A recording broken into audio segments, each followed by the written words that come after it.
My name's Clayton Cleary. I'm from the Ministry of Health. Just firstly a little bit, so the product, while the award went to the Ministry of Health, actually, we're kind of a little bit sneaky. NASO, the National Ambulance Service, is the kind of joint office which is jointly funded by the Ministry and ACC. So the procurement was actually run through NASO. The Ministry did essentially the big grunt work on the procurement side. So that's why we went to that. But I did want to acknowledge ACC. They, particularly Katrina Rutson and her team, who were very influential and very strong in supporting this and helping us get through a whole ton of work and bureaucracy to actually make this happen. This is the third time we've tried this procurement. The first two times kind of fell over due to lobbying from interested parties or government kind of changing direction. This lasted through a change of government at a particularly inopportune time. We've just got approval to go to market. Government changed and we had to rework all of those approvals again. So it was good to get this done and get the outcome that we did get. I also wanted to quickly just pay some acknowledgement to the communities and all the other interested kind of external stakeholders who we had to liaise with.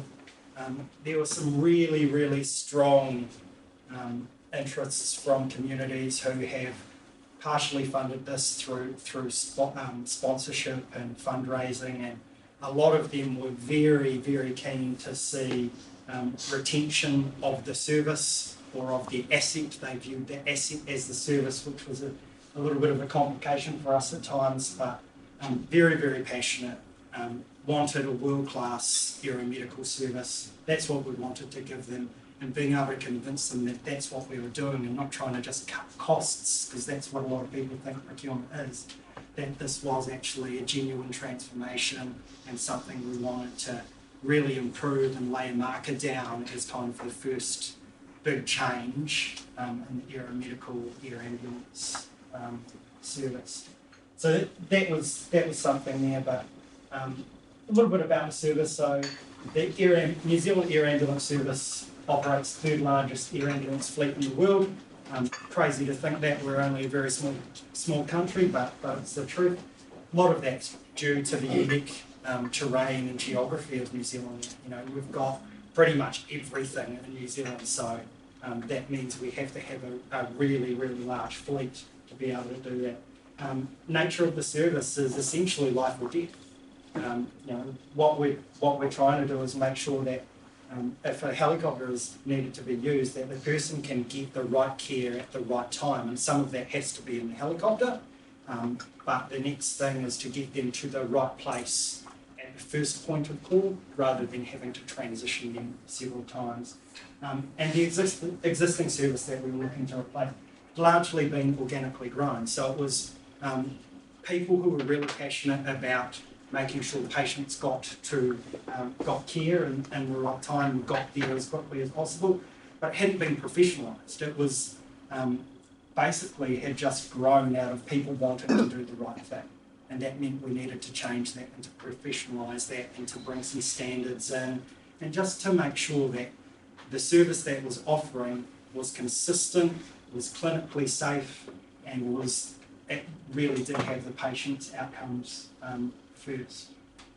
So why did we do the project? So our contracts were expiring. We hadn't done this ever. As I said, organically grown.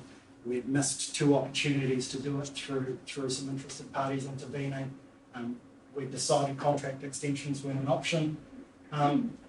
We had to do a BBC. It's a massive, massive contract, very, very complex. And what the competitive procurement pathway offered us a real opportunity for sustainable change and to build a future strategy. So this is essentially what we started, step 1 of a 10-year program of change. And this one was really about building some common capability and some consistency in how patients were treated in the clinical components. And the next stages after that will look at different things like consistency of asset and a whole range of other things that were a little bit too complicated for the first step. also want to open up to international markets. This opportunity really allowed us to look at the local markets. While we did have an international player, just wasn't the right time for them. There was a lot of investment that needed to happen for them to get up to speed. But the next opportunity will create that. Project objectives, wanted it to be people-centred, wanted it to be safe, clinically appropriated, and all the rest of those things there. We wanted to use a co-design approach because we thought that was really important to engage with the providers and get them actually engaged in the change, because they were going to be essentially the arm that did the heavy work for us. The procurement was a lever, but it was never going to be the change itself, and we needed those providers to actually buy into that change and get that working for us as well. Wanted to create greater efficiencies, and by that, it's all about consistency and building some standards, and that's what we mean by efficiencies there. We kind of talked about everything else there, except the last point. So changing the conversation from asset to service. So when people thought about the air ambulance service, they always thought it's just a helicopter or a plane, as Fitz as well. But when we're doing this, people just thought about a helicopter, and they'd see a helicopter on a pad or somewhere else, and they'd go, "Oh, that's really something really special to me in my community." And they saw some prestige in having a helicopter. They didn't actually understand that the service wasn't just the helicopter, and that was a big thing that we had to change. So my mother and father live in Whitianga, and when they kind of first got wind of this, there was a big uproar in Whitianga about, "Oh, they're taking our helicopter away."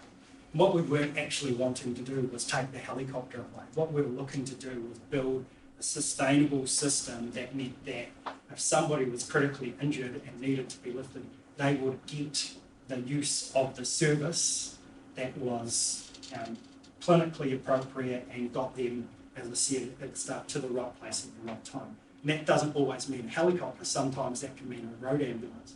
Whitianga, again, great example. They have in their paper about what the air ambulance was used for. And I read it a couple of times and it's like, "Oh, somebody broke their arm at a local rugby game, so we used the air ambulance to get them to the local hospital." You're like, that's a massive, massive waste of resource and money when a road ambulance could have done that, and somebody in potentially worse situation around the region or even within the Greater Northern region, including Auckland, Whangarei, etc., could have had a worse situation that air ambulance could have been used for and given them a better outcome. So actually getting people to change their position on something being just the helicopter as the service to the service actually being something that was about people getting the right care was a massive piece of work that we had to undertake. And that was probably the hardest work, really, wasn't it? Getting people to understand that, yeah, helicopters are cool, everybody thinks helicopters are cool, but isn't it way cooler if everybody gets a better health outcome from getting the right clinical outcome? So your parents talking to you again now? Or? Only just because they got to keep their helicopter overseas. Some of the key challenges, it's complex, as I've said. We had interdependent specs and requirements. Market was regional specific. So how many did we have? We had like... So you had, or in all, over 10 providers. I think it was 12 providers. We've cut that down to 3 providers, regionally based, so a southern, a central and a northern. Correct, 2 on the North Island. Yeah. Works. So that works really well for us. Some of those providers have merged, and that's created some efficiencies there as well. Resource availability, so specialist skilled and scarce resources, and that's still something that's real for us. So pilots, there's not a whole lot of money in being a pilot, I've discovered, because over in Australia you can go and work in the mines and do a little bit of work and get paid a whole lot more if you're a helicopter pilot. We've got to compete with that. So there are some unique components, I guess, of being a helicopter pilot on air ambulance that resonates with some pilots. We're isolated from major supply markets, so assets that we get, we have to either air freight them or sea freight them, which means there's a big delay. A lot of the assets that on the previous contract, I think the average age was 28 years. 30 years. 30, Always yeah, 30 28 to 30 years average age of the fleet. So a big part of this is modernising that fleet as well. Long lead times for replacement assets, so the base asset, the frame, and then the fit out, because it's got to have a clinical fit out, and depending on what where it's based, it may have a slightly different fit out as well. Short lead times, as I said, October 2018, the contract was expiring. We needed to get this done. And then how did we get to best practice without any service disruption? And that was a real complication for us. And that was just about that positive engagement with the providers and actually working through that, building goodwill, getting them to believe that we were doing the right thing and having them bought into it being the right thing as well. It helped a lot with that. And the other big thing is the data that we had. It didn't really provide us with anything, so we had to We have no data. had to really use this as creating a benchmark, which is not the best place to start, but it's given us something to lead on. Right outcomes, so we wanted it to be effective, we wanted it to be efficient. It's about reducing risk for patients and also for the staff working as well, and for funding. So we wanted it to be sustainable funding. The funding that we had wasn't sustainable. We were basically having to prop up providers, mostly because we weren't necessarily underpaying them, but the funding model wasn't fit for purpose. So we needed to create some changes. I'll hand over to Keith, and he'll talk a little bit about the rest, because he did most of the work. I just had that kind of oversight and governance role. He did all the hard work. Thanks, Clayton. Good morning, everyone. My name is Keith Bolton. Just to let you know, I am not a permanent employee of the Ministry of Health. I'm an independent consultant. So firstly, I'd like to acknowledge and thank the Ministry for allowing me the opportunity to work on this. I learned an enormous amount on this project, and hopefully in that process I was able to give a little back. But that really was an exciting time, and impart some of that in the next 40 minutes. That would be great. So talk a little bit about funding. As Clayton has alluded, funding is complex. It is not a fully funded public sector service. It is a mixed funding model. Approximately 65% was central government funded and 35% was private sector, mostly through charitable trusts, and those charitable trusts actually ran the services themselves. Complex funding links between Ministry of Health, ACC and the DHBs depending on the service type, and I'll go into the detail later on. The funding could also change depending on the mission. So if in fact there was a search and rescue mission sent out and it was a helicopter that was engaged, that front end of that mission would be funded by non-health funding. It would be done through Ministry of Transport.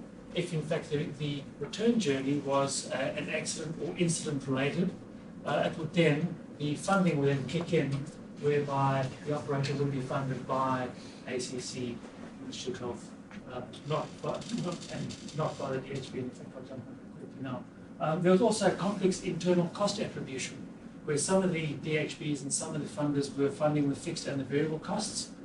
Some of the DHBs were only funding part of the variable costs. So, for argument's sake, one DHB would be paying $2,000 an hour for the service, another DHB would be paying $7,000 an hour for a lesser service. So there were all these anomalies that had to be sorted out. Just a quick thing about the service. Air ambulance services provide two types of service. One is a pre-hospital emergency, the one that you normally see with going out to pick up people in the bush or whatever. And the other service is inter-hospital transfers, which you don't really see that often.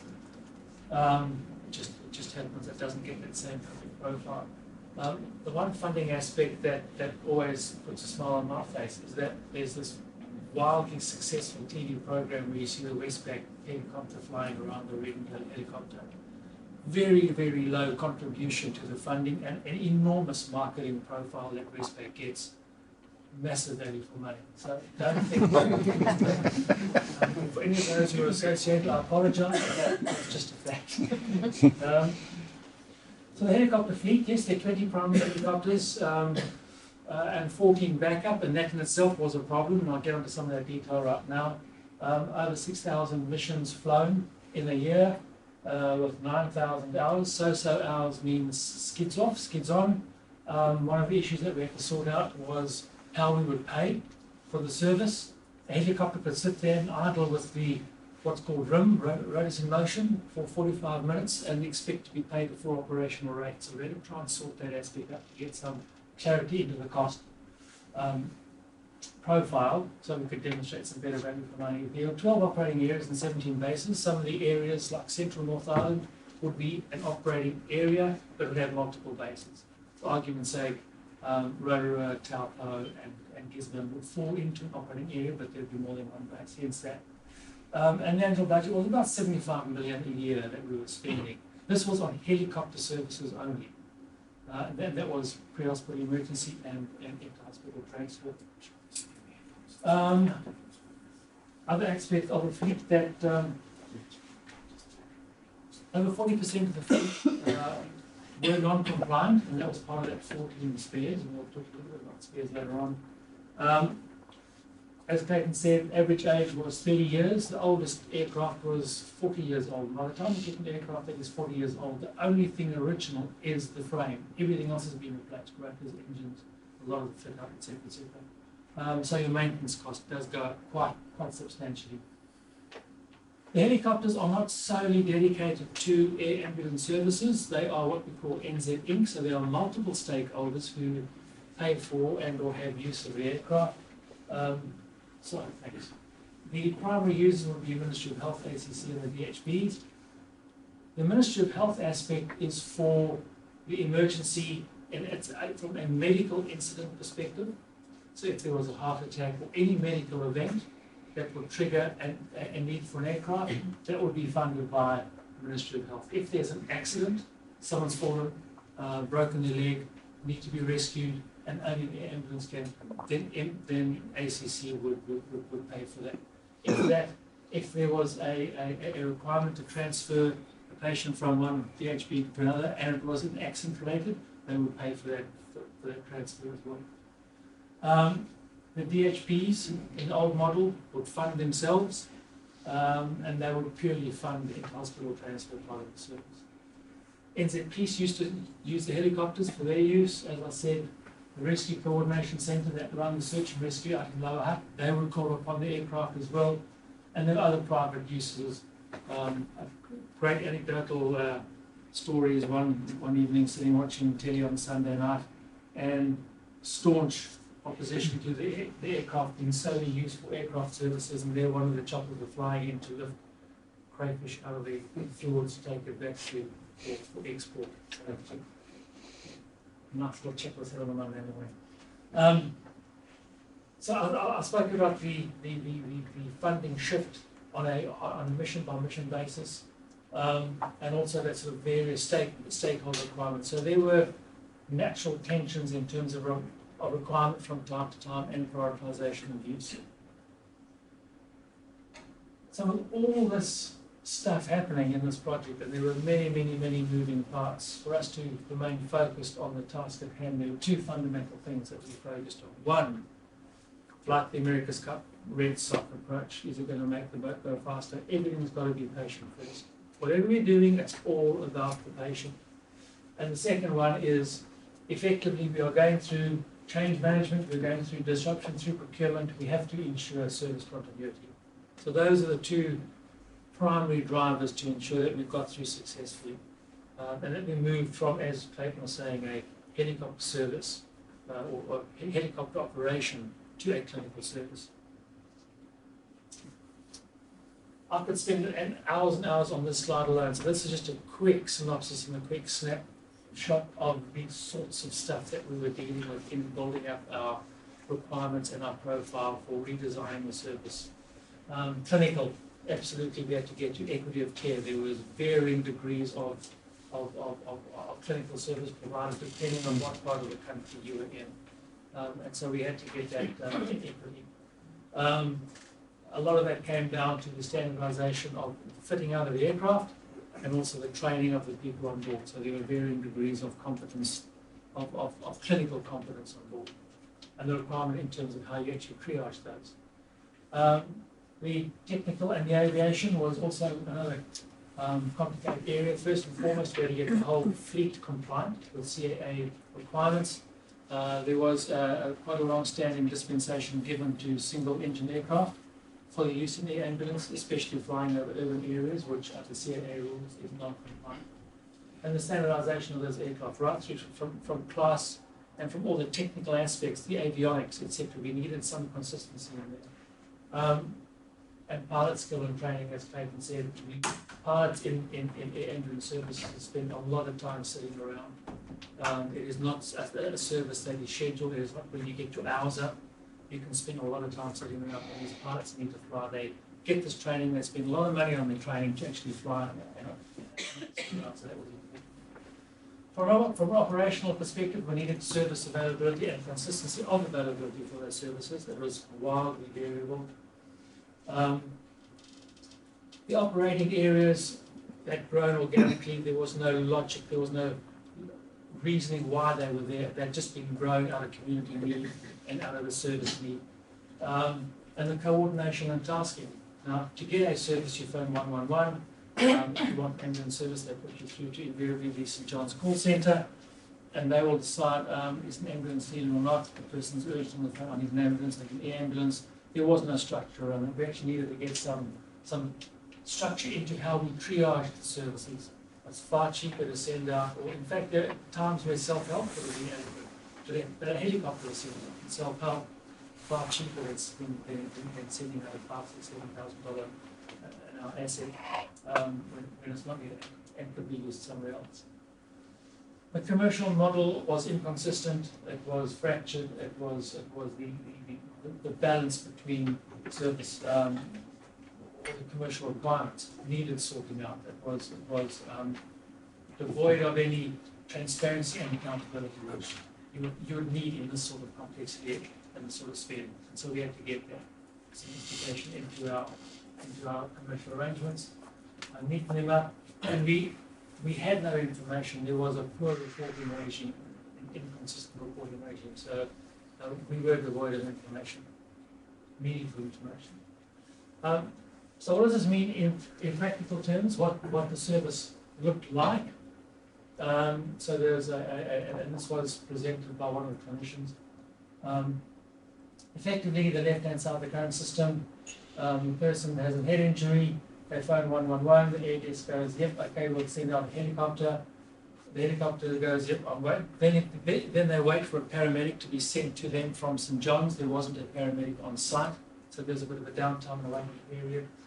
The crew then flies out, stabilises the patient, flies the patient back, and the true definitive care that was required for that patient was provided back at the hospital.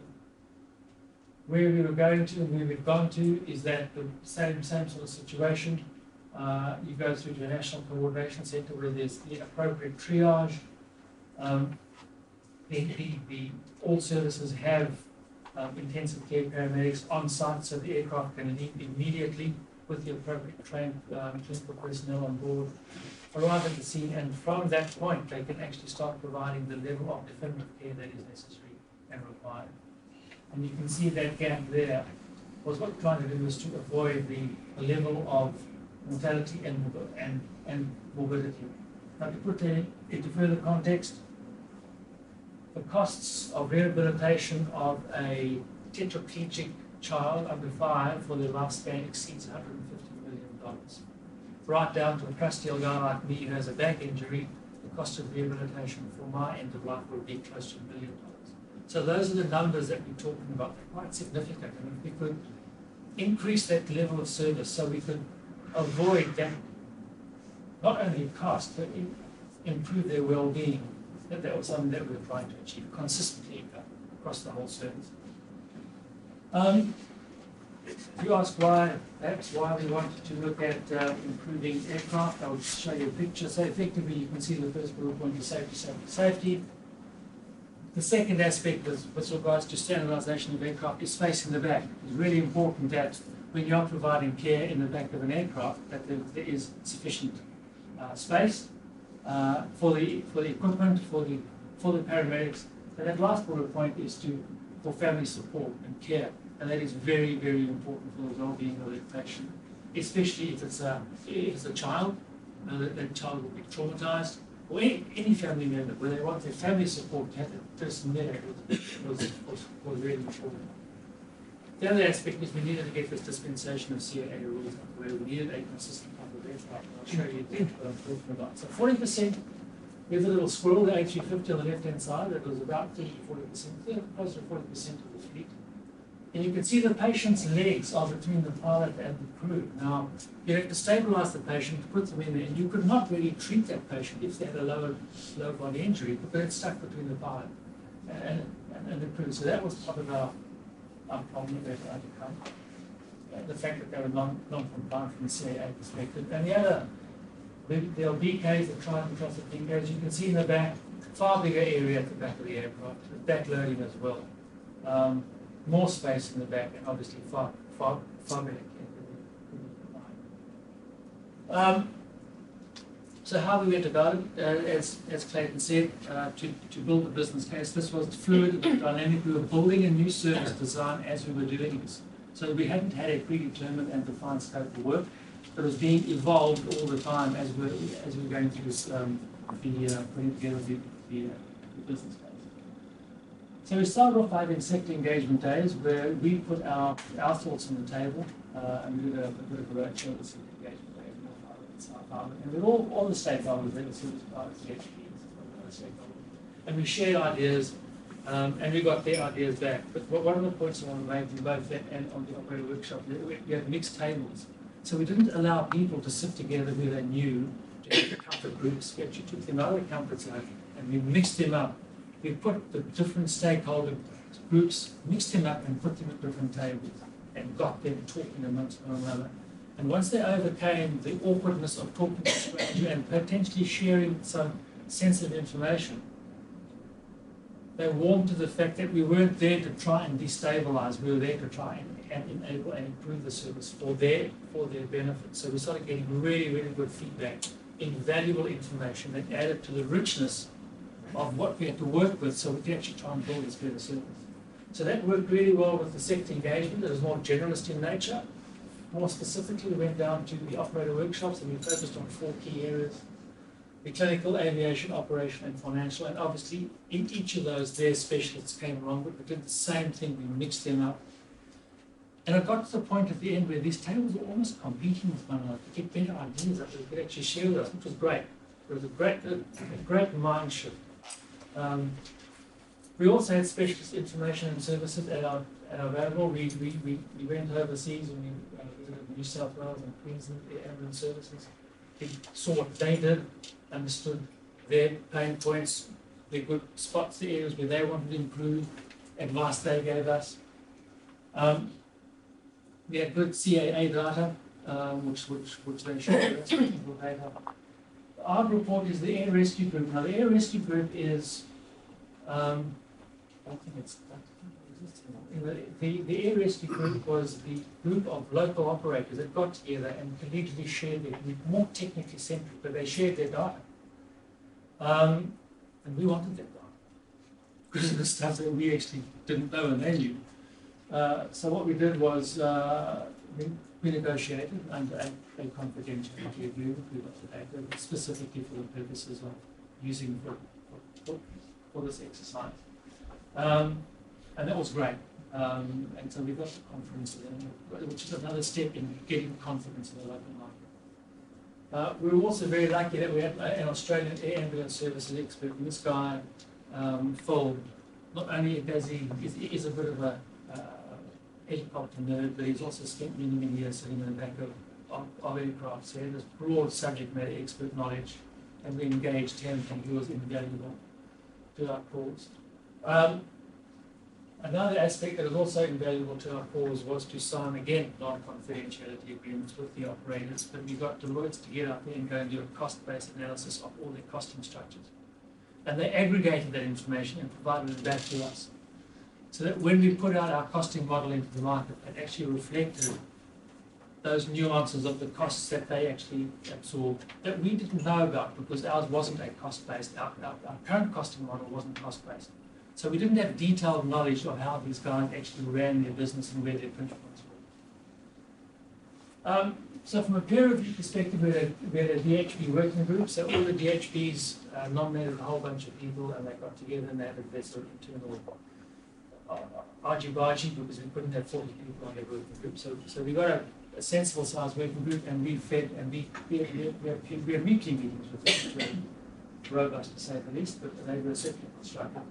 We had an independent clinical group that tested our thinking and we met once a month with them. And we also had the search and rescue guys up in and we shared our ideas with them from the prioritisation. Is your service going to be okay? In terms of us moving to be more clinical centric, are you still going to be okay? So we had to work with them to make sure that the helicopter stayed for the medium term NZE. Governance, we had a typical governance structure, we had a governance form, everyone was represented, so it was inclusive. As I said, we had the subject matter experts and we had peer review, and we had quite active governance on this, which aided in what I feel was the success. I want to talk a little bit about stakeholder engagement because this was really important. This allowed us as a project team to move through and not be distracted from what was a complex piece of work with a lot of moving parts and a lot of active involvement or interest. So we had a bunch of people involved who focused on stakeholder and comms for us. They actually worked with us and did really, really well. We brought up a plan, an engagement plan. But we also put our information out and we had our consistent messaging was on our website. So whenever people asked questions, we said the stuff that is publicly available is on our website. And we made sure that it was always updated, so it was current.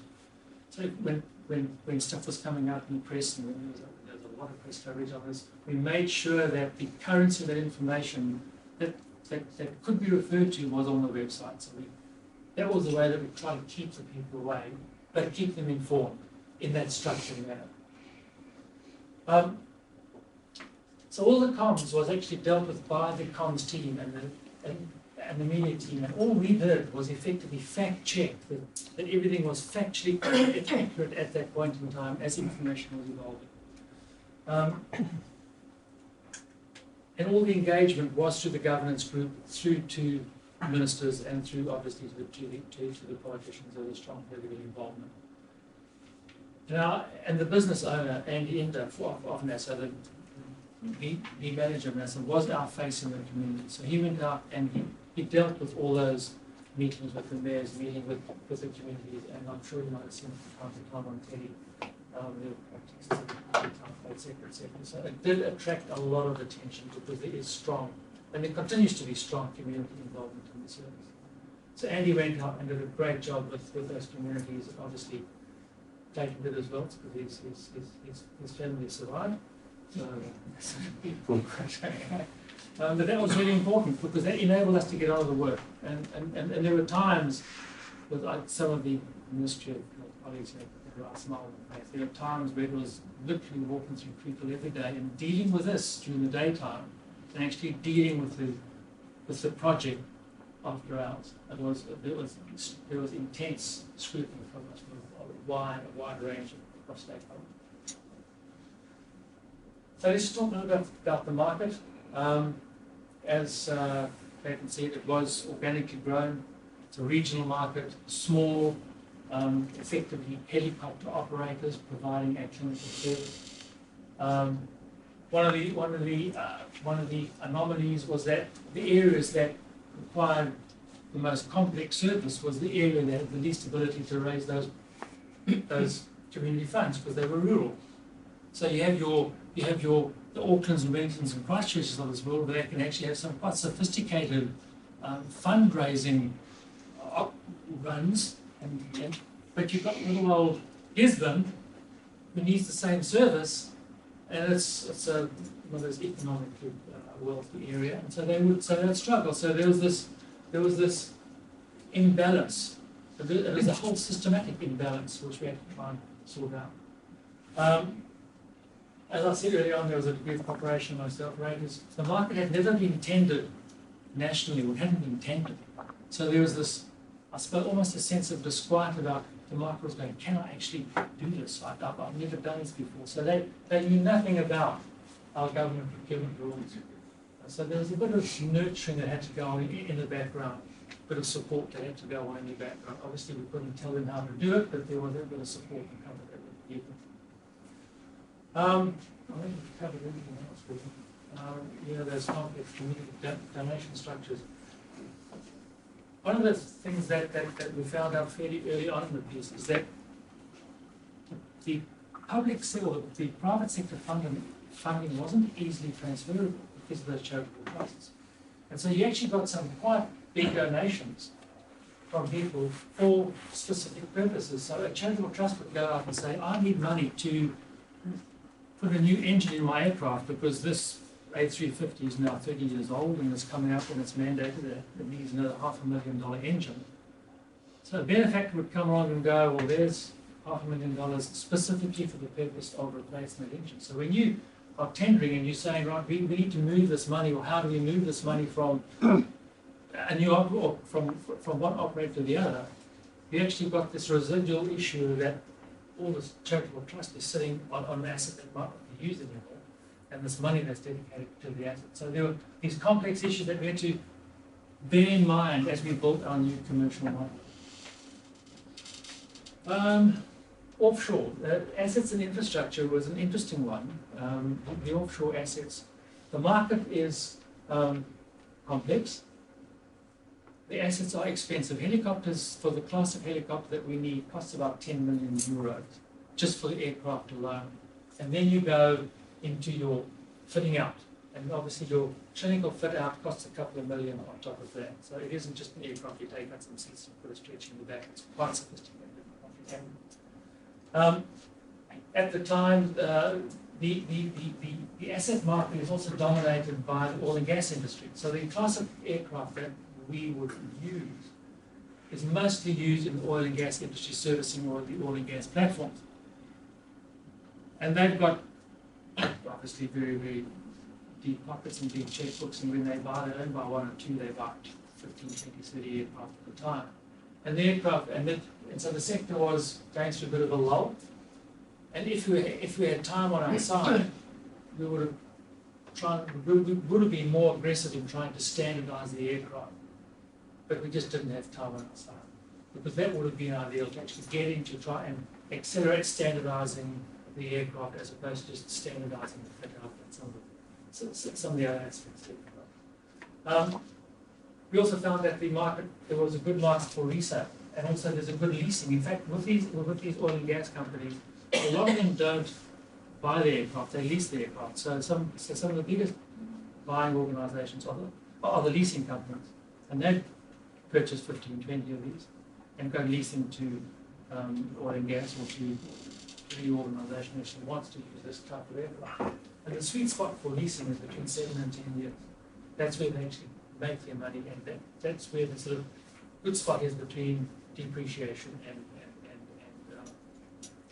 maintenance. So at front end, the aircraft providers provide a really good deal that they call tip-to-tail maintenance programs. So yes, we could have taken advantage if we had more time on our side with the suppressed market. We could have got aircraft between 9 and 12 months, 18 months in total. For a market that is fully loaded and in full production and high demand, you could be waiting 3+ years before from date of order to getting a new asset fully serviceable. And obviously we didn't have 3+ years, so we had to do some workarounds on that one.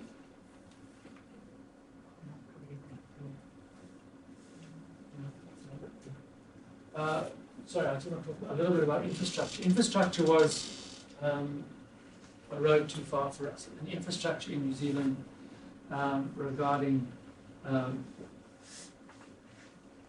some of the land is actually privately owned. City Helicopter have got their own pretty sophisticated place down in Christchurch Airport. Some of the land is leased off airports. Some of the land is actually leased off DHBs. There's a whole range of these leasing and ownership issues. So all that infrastructure was really quite difficult to work through. And so one of the aspects that we thought about there was just leave it for now, but knowing that we'd have to own, lease, or control, or influence infrastructure at a later date. And that's part of the ongoing work. So the services, once the market got to understand that, in fact, we were quite a large market, it would be attractive to them, but it certainly would be based on scale, and obviously need time to establish themselves. The biggest thing would be from a service establishment perspective to actually move in and get themselves set up and prove their service.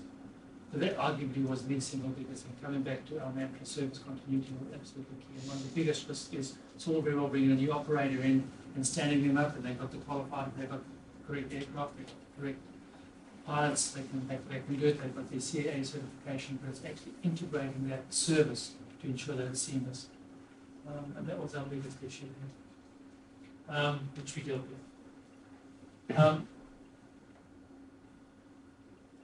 The other aspect, which is the last sub-bullet point, is because the market was so heavily dominated by charitable trusts and not by private sponsorship, any offshore or outside competitor in the market would really struggle because they'd have to get 100% funding from us. And so how would you deal with that in the short term? So our focus was providing opportunities in bids for allowed conforming and allowed alternative bids to try and find a way through that medium-term issue. How we move, because we needed to move from charitable trust funding through the sponsorships. So with all this stuff happening and the continuing development of service definition, so we did not have an absolute finite service definition. We were still going through this churn in building your business case, doing options analysis.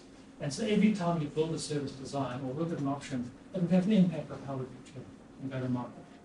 So we took basically a principled approach in developing our strategy. So obviously we did a long, hard listen, and we did. We took a lot on board from those engagement and from co-design. There was invaluable information that we got from there that allowed us to build into our thinking. We also realised we had to understand and accommodate market limitations and some of those opportunities. There was no way we could move from what we had right now to best practice in one procurement round. That was just a stretch too far. We would actually break the service. So we settled on 2 round some options analysis. We needed to. We wanted to make sure that the momentum of change continued. We didn't want to stop. But it had to be palatable for everyone. It had to be, to have enough change going into the system to enable business as usual to be stable. We didn't want to destabilise the service whilst you continue this medium term of change. So we settled on two procurement rounds. In building out our strategy, we also learned from other jurisdictions. Australia took 30 years to get from what was their original service to what they now call current best practice. But it is a fully government-funded service or state-funded service. And what we did also learn was that when you put something out, you actually increment change through the term of the contract. You actually don't have full compliance from day one. You allow that change to increment through the term of the contract. And a strong theme was, as we're developing, was standardisation. We kept on coming up standardise. Just like that. So there, this standardisation, that was one of the key themes. One of the bullet points I haven't put up there, and sorry, I meant to put up, and that was to simplify that whole funding model between and the contract structure. Operators had multiple contracts depending on who they were dealing with. We were dealing with 20 plus DHBs. We thought, right, if you want to deal with health, you deal with one. So if you're dealing with NASO, which is the Ministry of Health, ACC, or any DHB, you're dealing with one contract, and you're dealing with one contract owner, so that's separate. the Ministry of Health in the next office. Certainly, we wanted to go from 12 areas unsustainable, having these 12 areas operating in isolation, no cohesion, no coordination. We wanted scale. Absolutely. So, sorry, I've got to start from a overload. Performance-based contracts, staged over time, understand market implementation development, so that ICT training. So, multiple procurement rounds, I've spoken about optimised funding, moving away from donations to sponsorship, and the government-private sector funding proportion, we wanted to take it away from 35% and actually increase our funding contribution to stabilise the service, to get better cash flows, better certainty, better investment into the services, because we're wanting a far better result. And also allow consortia, so allow overseas operators to come in on a consortium basis, to come in the first procurement round. They could compete independently, but also allow them to come and put in JVs with local operators, so there could be a growing awareness in the local market what good practice is, but allowing our overseas operators to learn about our market so they could compete in the next round if they so choose. Process and implementation, as I said, one contract as opposed to a whole lot of contracts. One common RFP, and they were for 3 areas. So we put out one RFP and they chose which areas that they wanted to. So there are 2 in the north, 1 in the south. A lot of talk around non-price, what aspects we were going to evaluate around the non-price. So we ran quite a robust pairwise, so we could validate and actually demonstrate why in fact we had the proportion of non-price evaluation. We did not wait.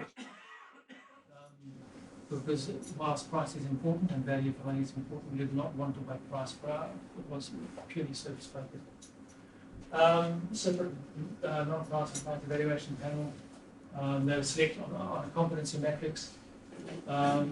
Representation from all the major stakeholders. There were 10 people on the non-price and 4 on the price. And then obviously we had joint VFM moderation. We then had 3 separate teams that we rapidly ran out of time. So we had 3 separate teams for each region to negotiate, and obviously with cross-reference wherever possible to get keep the agreements as common as we possibly could. And we had we used the heads of agreement approach to accelerate. So we got them to sign up in principle once we had negotiated all the matters of substance. And one of the things, we knew that once we'd signed the heads of agreement, we'd lose negotiating power. One of the balancing factors was that all these areas were non-exclusive operating. So once we had one signed up, we knew that because they were signed up and it was a non-exclusive operating area, if someone tried to play hardball with us, we always had the option of reaching moving suddenly that service provision into other areas which allow us to balance negotiating. So that's about it. I mean, I could sit here and talk about this in one hour. It's very, very complex, a lot of moving parts. And the parts continue to move. It isn't finished. This is just the start. That's just a very small sample to explain what we do. Thanks for your time and questions. If you've got any questions, we're happy to answer them if we can. I'm sure we can between us. Hope so.